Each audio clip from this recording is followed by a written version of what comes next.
you. Hi, it's me, Paul Dalzell. I am the worship coordinator of this, the Unitarian Universalist Congregation of Charleston. Welcome all of you, our members, our friends, and I don't think this is anyone's first time here, but if it was, we'd welcome you and thank you for joining us. We worship today on the lands of the Shawnee, the Cherokee, the Delaware, and the Iroquois nations, including the Seneca and Mingo, that they used as hunting grounds. Before that, the Adena culture flourished in this area from about 1000 to 200 BCE. This group was responsible for the remarkable earthwork burial mounds like the Creole Mound in South Charleston. We should also acknowledge that we are on land that was once slave plantations, as is most of this land west of the Elk River. Although at that time in Charleston proper, which was east of the Elk, most of the households had at least one house slave. You came here looking for something this morning. It might have been a connection with others, a community, a place to ground yourself, inspiration, or refuge from a world gone mad. Whatever brought you here, we are glad it did. Today's Unitarian Universalists are non-creedal, deliberately pluralist, and unambiguously and unapologetically progressive. We believe everyone has inherent worth and dignity, and that everything is interconnected. But the crux of this faith is to do good and get better. When we gather to worship in this place with all of our differences, we shape what is of worth to us. To gather in community, to sit together, to sing together, to listen, and to find peace. Please know that all of us welcome you, and that we typically do that in song. Please join us singing our welcoming song. We sing it through twice. And if you feel comfortable doing so, greet those around you with a smile, a nod, or a hello. The words are in your order of service and on the screen. Whoever you are, we welcome you. Wherever you come from, we welcome you. Whoever you love, we welcome you. Whoever you are, we welcome you. Wherever you come from, we welcome you. Whomever you love, we welcome you. Please check your insert for goings-on here at UUC this coming week and in the near future. And I did receive one this morning from Carol Srazinski. Hey folks, did you know there is a brand new vegetarian restaurant in town? Let's try it out for our next dinner with friends. The reviews are great. It also doesn't cost an arm and a leg. It's called Haystacks, located at 700 Virginia Street East. We'll meet at 5 p.m. on Thursday, July 9th. Please let Carol know if you're coming via email or phone. For our chalice lighting this morning, we have Connection and Commitment by Cynthia Landrum. Please read it in unison with me as Maria lights our chalice. As we kindle this flame, may it spark in each of us connection and commitment to this living tradition and to each other.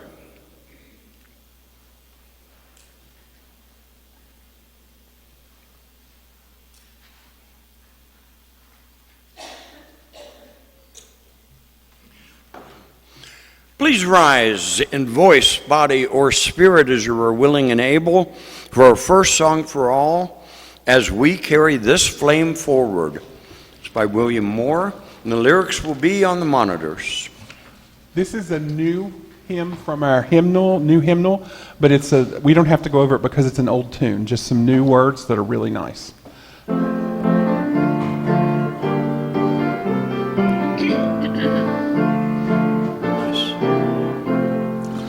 As we carry this flame forward, we hold true to what we know. As we carry this flame forward, we leave space for us to grow. This flame represents the place where all our value all belong. With this flame we speak to power. With this flame we join in song.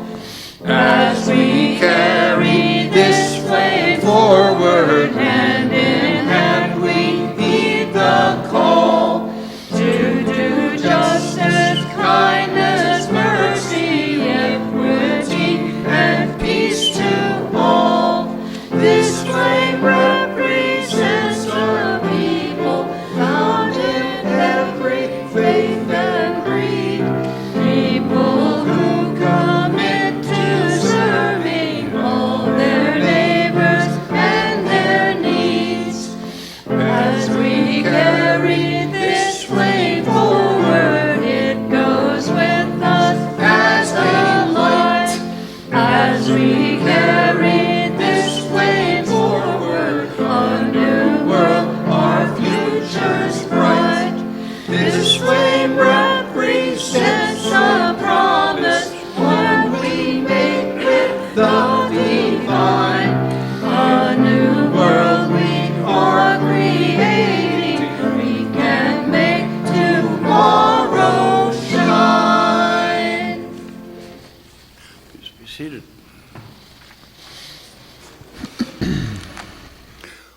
For many of us, what makes us special is that we are a community. By sharing our joys and our celebrations, our sorrows and our concerns, our peace and our needs, our community becomes closer and stronger. And that is the community we all need in these times. Bob, could you grab the book for me? Thank you, sir. So I have a joy for this and all the communities we are a part of, for those who hold us close, those we care for, and those who care. Thank you.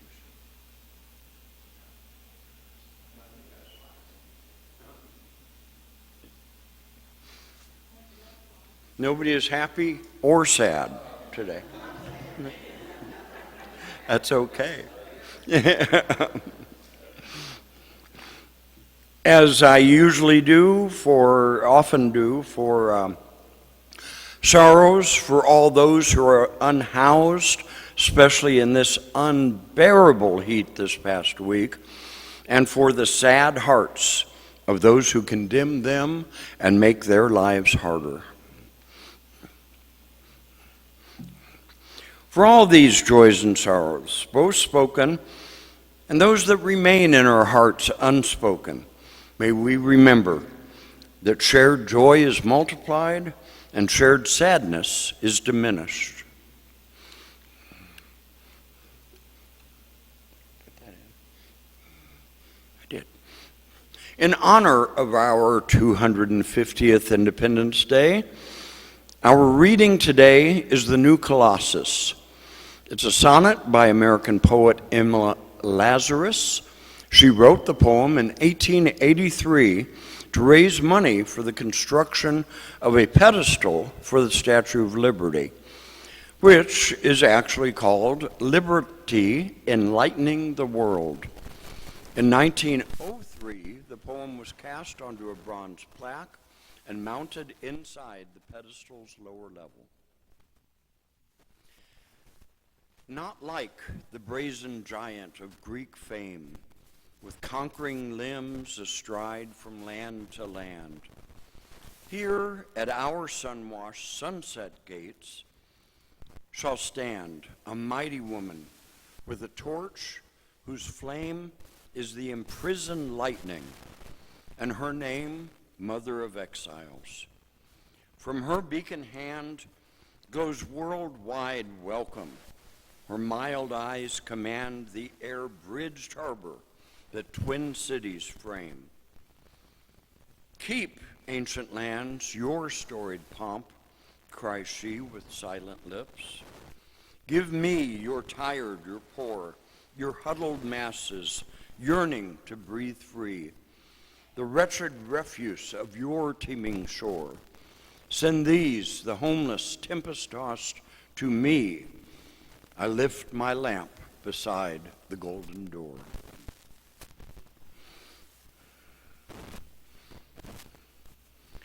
Please join me in reading our covenant to each other. Love is the spirit of our faith, and service its law. This is our great covenant, to dwell together in peace, to seek the truth in love, and to help one another. Our offering words today are this place, these people. The offering we take each Sunday is an opportunity to recommit to this place and to these people. It is much a ritual as singing together, lighting our chalice, or reciting our unison affirmation. It is a reminder of that form of love we call generosity. It is how we show that we believe it is important to worship together, to help our community, and to say yes to the values of our faith. Okay, this is a new song. It's from the hymnal, but we're going to do it for you so you can listen and learn. We put out the rhythm instruments particularly for this song. So please grab a drum or a tambourine, anything that you would like, and I'll let you do that. And 3 times around, right, Jamie? Yeah. Hope, joy, and peace.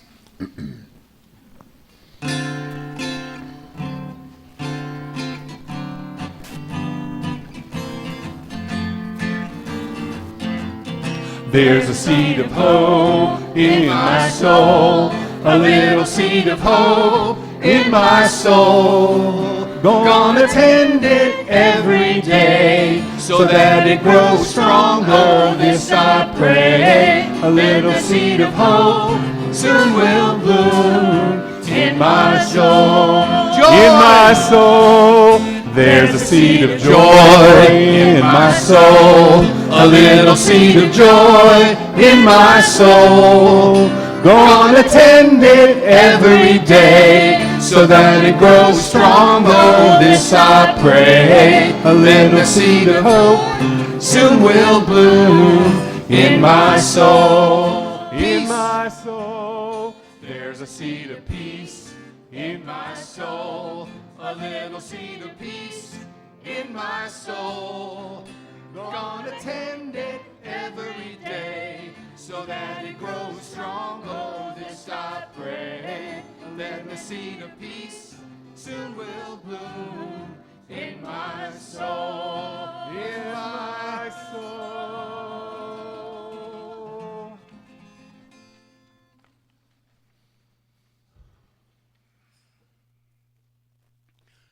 Let's take a moment to sit and breathe, to meditate, to ponder, to pray if you wish, but most of all, to sit here with one another in community.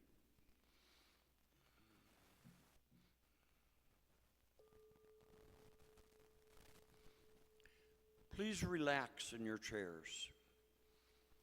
Plant your feet on the floor. Square your shoulders.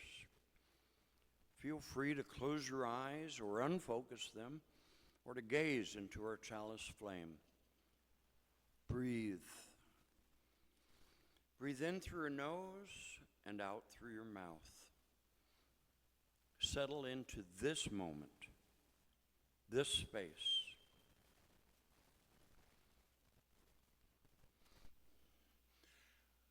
Our meditation words today are we find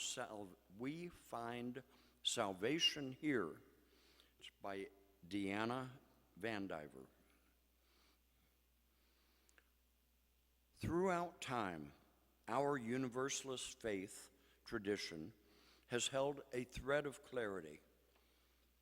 How we relate to each other creates the conditions of hell or heaven here on earth. We may not know or agree about what lies beyond this life, but it's our conviction that our actions and our inactions have consequences for the web of all existence.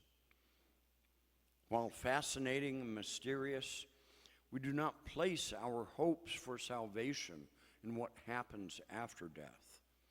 We find our salvation here on earth, showing up for each other with mercy, respect, and compassion.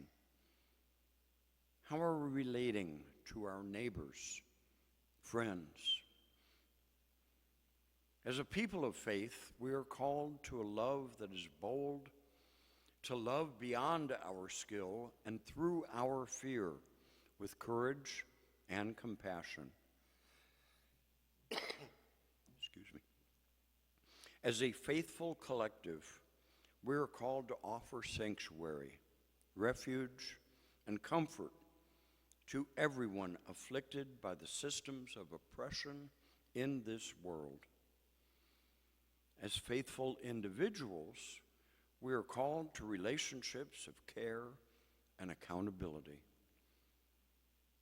It makes a difference in the quality of this world when people with access to privilege and power give voice to a vision of collective liberation and name the obstacles within and without that limit us. Can we choose to live courageously, a people of faith, a people so bold? Can we faithfully challenge evil in the world and the sins of society that have become internalized within our beings? Our faith does not require that we be unafraid, only that we do not lead with fear or make our decisions from a place of fear. Our presence matters. How we relate to each other creates the conditions of hell or heaven here on earth. May we remember and affirm that we are all in this together, friends. We are all in this together.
Back in May of this year, in my sermon titled UU Elevator Talk, I said, you might well use a couple or more than a few of these principles or values when describing our religion.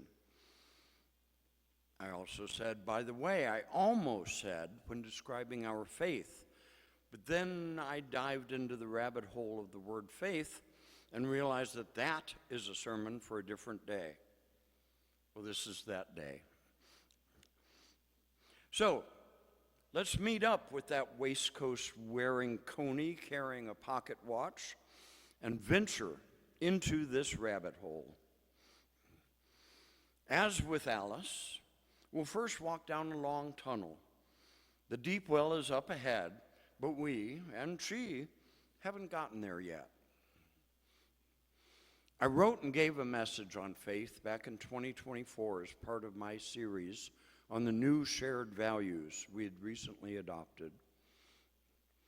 But first, as I do, let's define faith tradition. AI says a faith tradition is an established system of religious beliefs, core values, and cultural practices handed down over generations. It provides followers with spiritual philosophies, moral guidelines, and sacred texts, helping communities make sense of their purpose and connection to the transcendent. Merriam-Webster has no definition for faith tradition, so we'll have to turn to the definitions of faith and tradition. These are the definitions that apply. Faith as a noun, something that is believed, especially with strong conviction.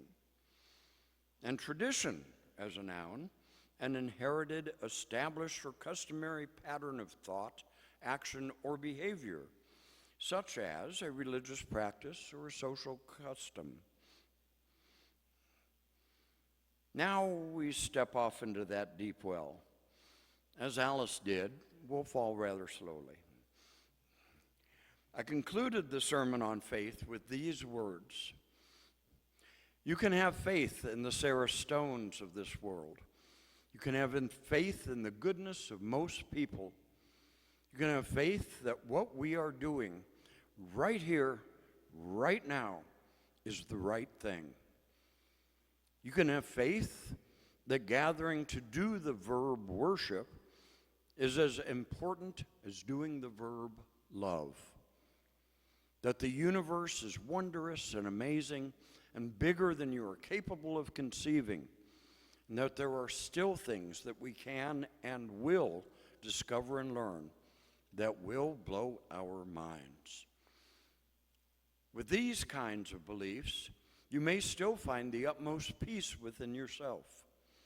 That peace might be when you help others, or when you sit and meditate, or when you gather around a campfire with loved ones, smelling the wood smoke, hearing the crackling of the logs, and feeling the cool autumnal air on your skin. That peace is faith too.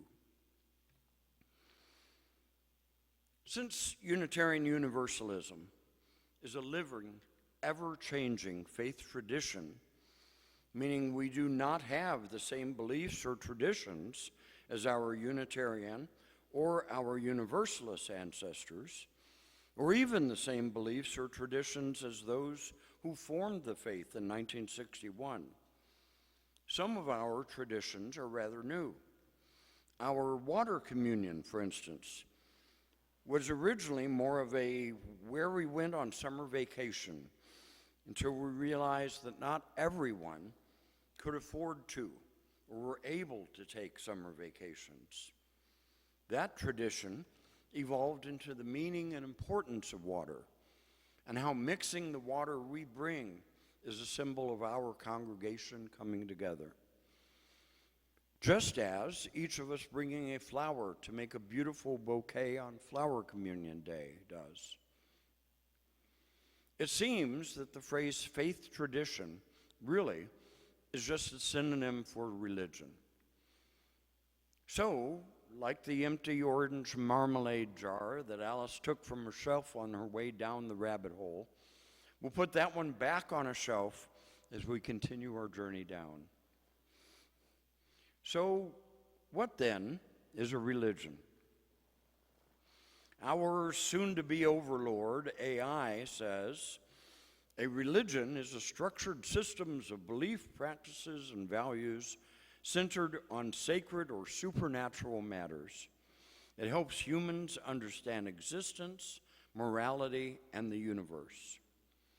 Wikipedia says, religion is a range of social, cultural systems, including designated behaviors and practices, ethics, morals, beliefs, worldviews, texts, sanctified places, prophecies, or organizations that generally relate humanity to supernatural, transcendental, and spiritual elements, although there is no scholarly consensus over what precisely constitutes a religion. More on that in a moment. It is an essentially contested concept. Different religions may or may not contain various elements ranging from the divine, sacredness, faith, and a supernatural being or beings. And the good old Merriam-Webster dictionary says, religion is an organized system of religious attitudes, beliefs, and practices, which strikes me as something the Duchess would say. Religion is religion, be that as it may. I believe a case could be made saying that Christianity is not a religion. Not in the, it's not a religion, it's a relationship with Jesus way, but more broadly. Catholicism is a religion, although even then you must separate the Roman Catholics from the Eastern Orthodox, and even this new schism of right-wingers that were recently excommunicated by the Pope. Protestants may be, but there are so many denominations that don't agree that I don't see much unity there either. There are also Pentecostalism, charismatic Christianity, evangelicism, and fundamentalism. In addition, there are numerous independent churches throughout the world, like Anglicanism, Baptist, Calvinism, Congregationalism, Evangelicals, Lutheranism, Oriental Orthodoxy, Reformed and Presbyterian churches, as well as many others. In my never humble opinion, there are as many different Christian religions. There are many different Christian religions, but Christianity is not one thing. Many of you have heard the Emo Phillips joke about the two Christians on a bridge. Once I saw this guy on a bridge about to jump. I said, "Don't do it." He said, "Nobody loves me." I said, "God loves you. Do you believe in God?" He said, "Yes." I said, "Are you a Christian or a Jew?" He said, "A Christian." I said, "Me too. Protestant or Catholic?" He said, "Protestant." I said, "Me too. What franchise?" He said, "Baptist." I said, "Me too. Northern Baptist or Southern Baptist?" He said, "Northern Baptist." I said, "Me too. Northern Conservative Baptist or Northern Liberal Baptist?" He said, "Northern Conservative Baptist." I said, "Me too. Northern Conservative Baptist Great Lakes region or Northern Conservative Baptist Eastern religion?" He said, "Northern Conservative Baptist Great Lakes region." I said, "Me too. Northern Conservative Baptist Great Lakes Region Council of 1879 or Northern Conservative Baptist Great Lakes Region Council of 1912? He said, "Northern Conservative Baptist Great Lakes Region Council of 1912. I said, "Die, heretic," and I pushed him over.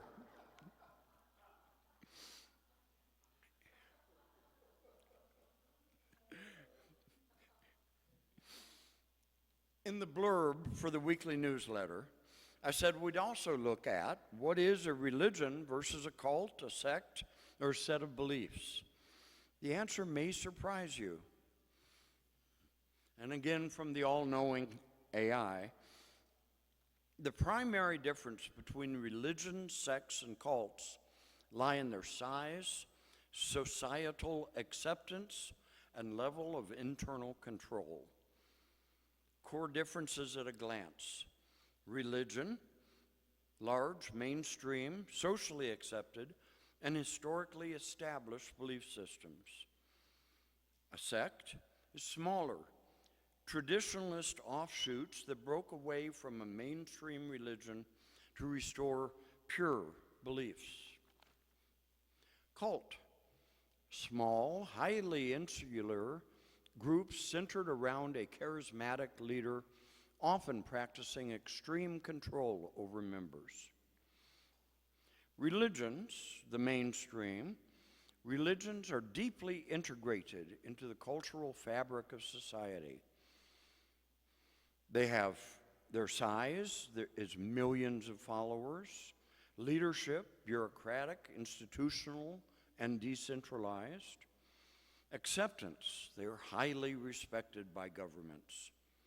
Structure, open to outsiders and society, and examples are Christianity, Islam, or Hinduism. Sects are the reformers.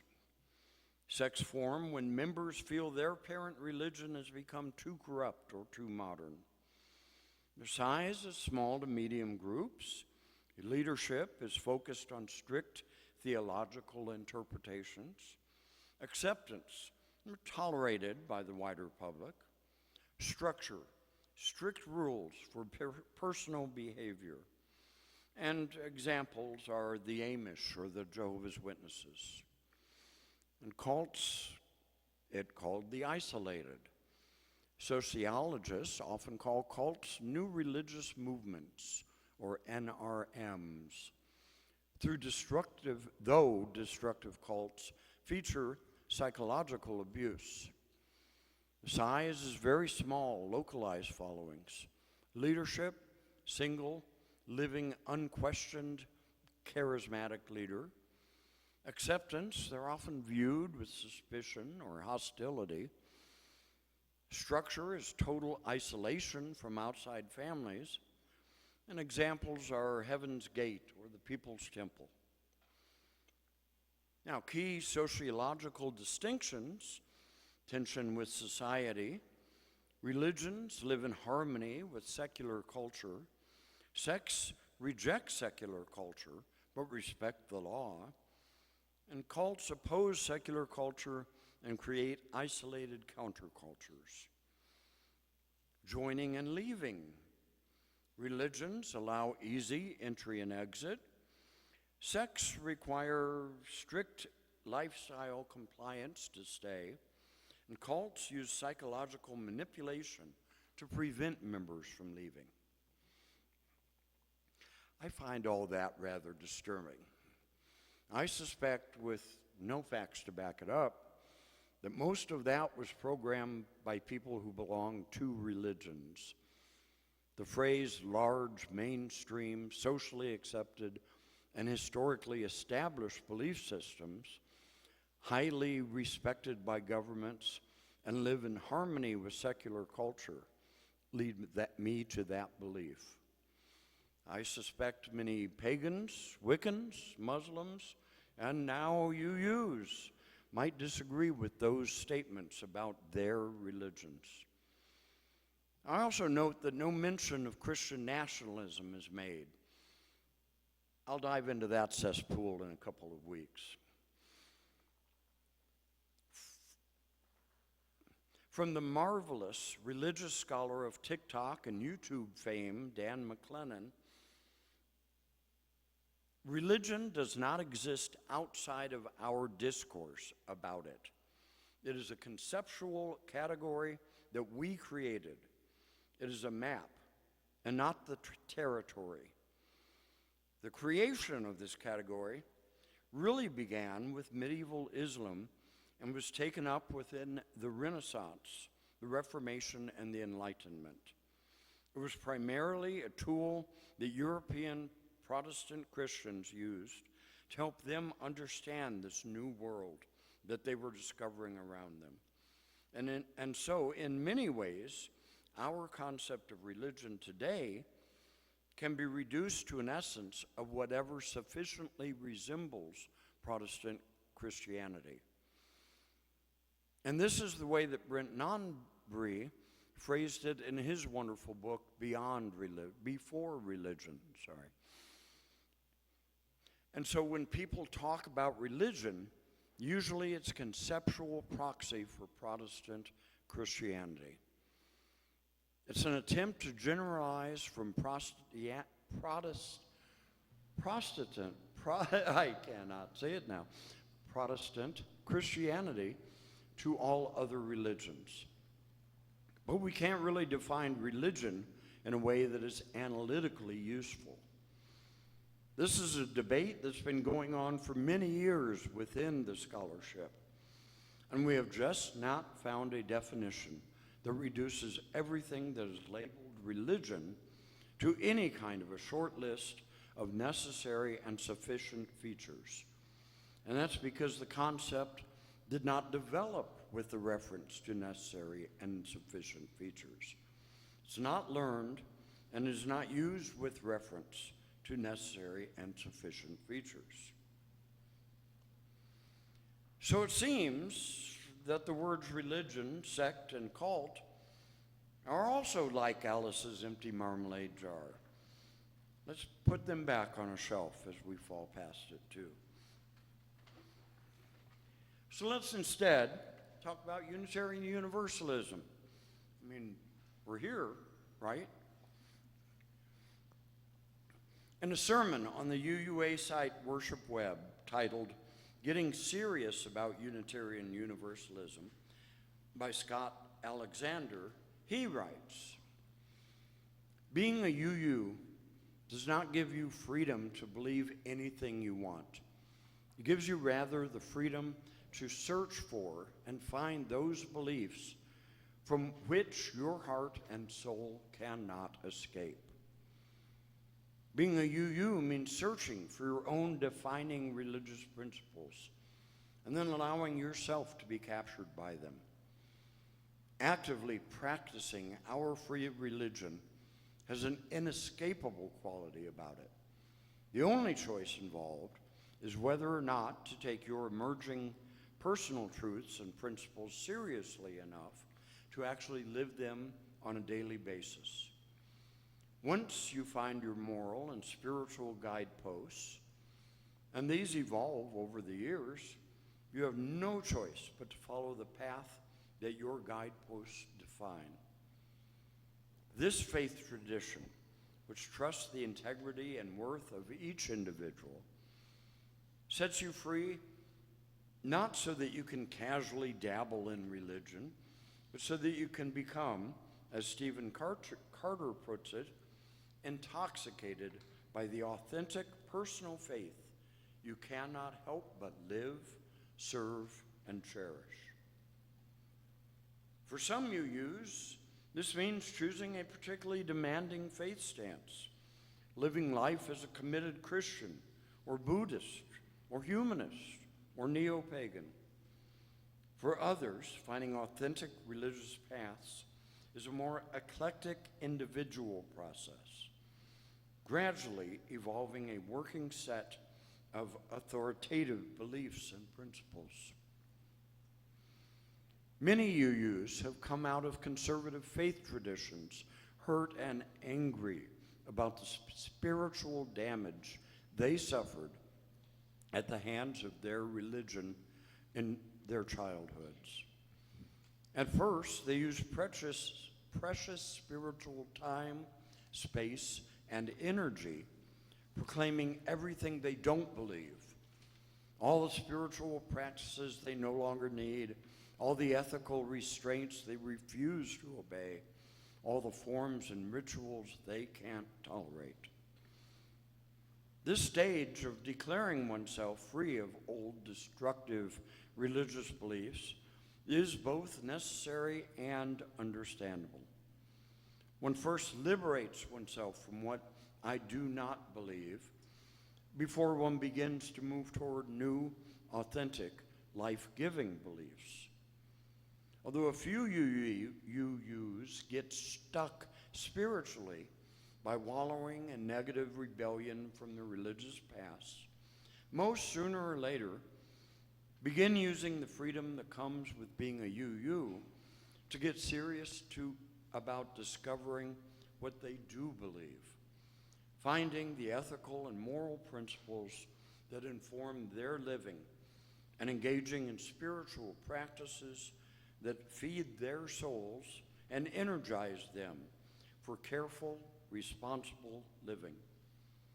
Freedom, like the air we breathe, said the philosopher Santayana, is necessary for existence, but is insufficient for nourishment. Being a UU is about much more than the opinions and beliefs you hold. It is about the way you live every day.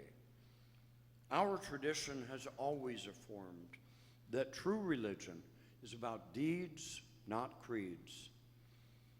UUs are fond of saying, "Don't tell me what you believe, show me how you live."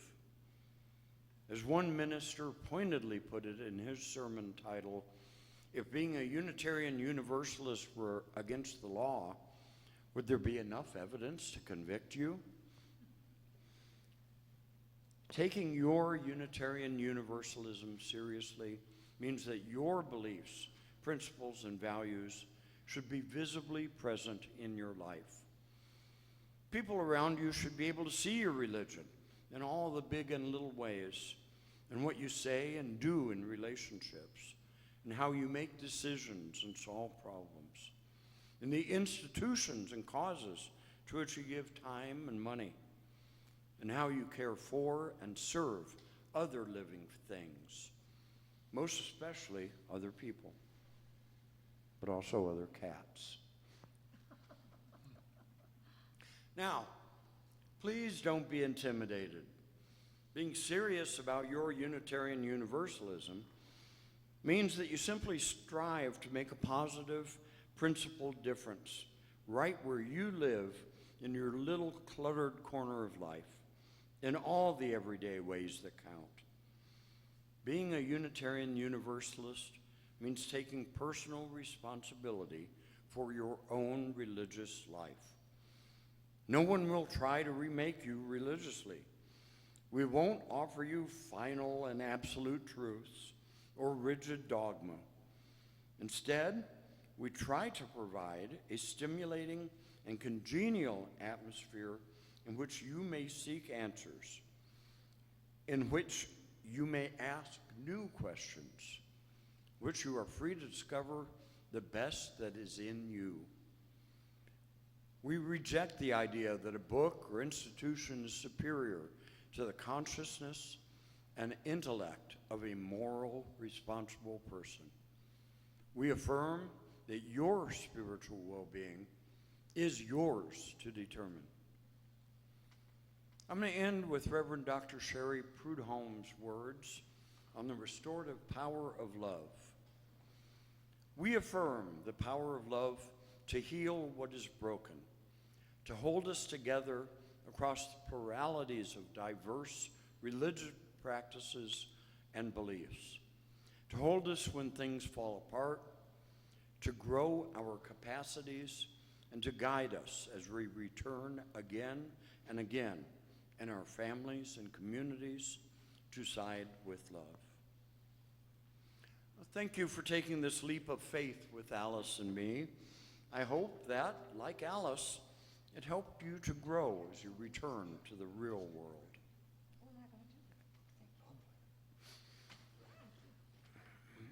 I invite, oh, thank you. Thank you. Thank you.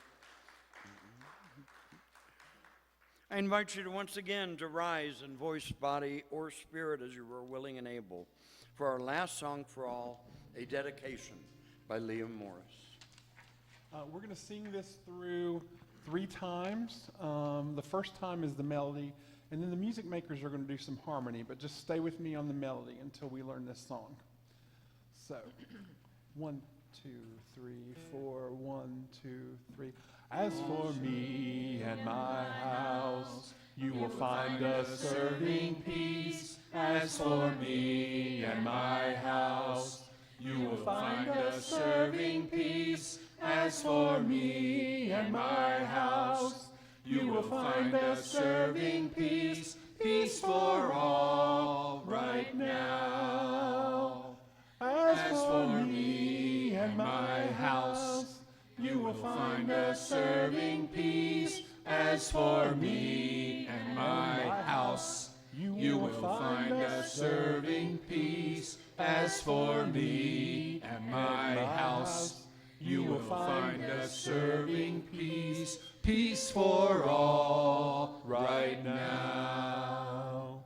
As for me and my house, you will find us serving peace. As for me and my house, you will find us serving peace. As for me and my house, you will find us serving peace. Peace for all right now. Thank you. You may be seated for our closing words.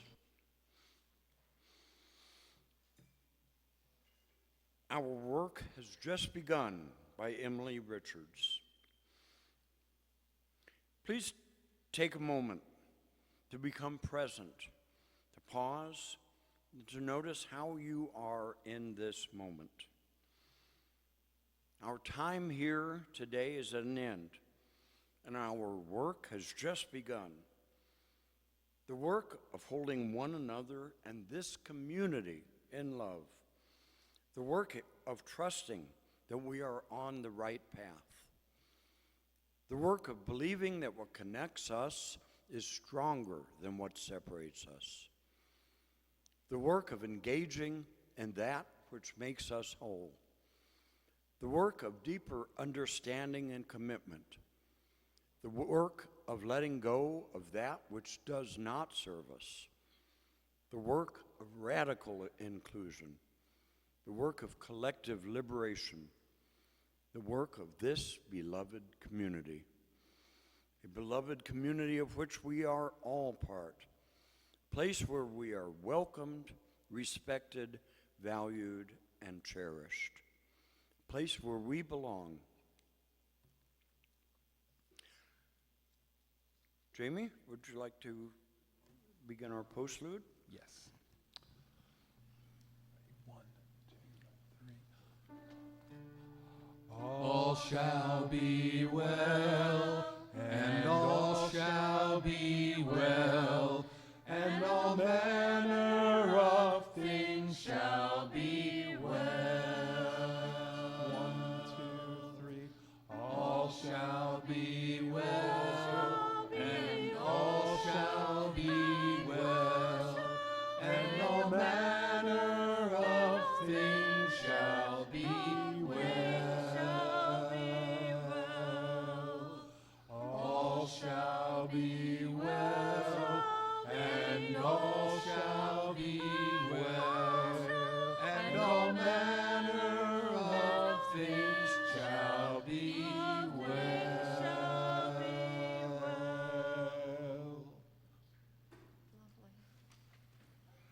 Let's sing our recessional together as I extinguish the chalice. This will end our formal time of worship together. The words are in your order of service and on the screens. 1, 2, 3,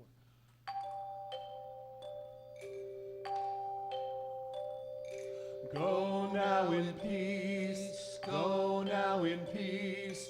May the spirit of love surround you everywhere, everywhere you may go.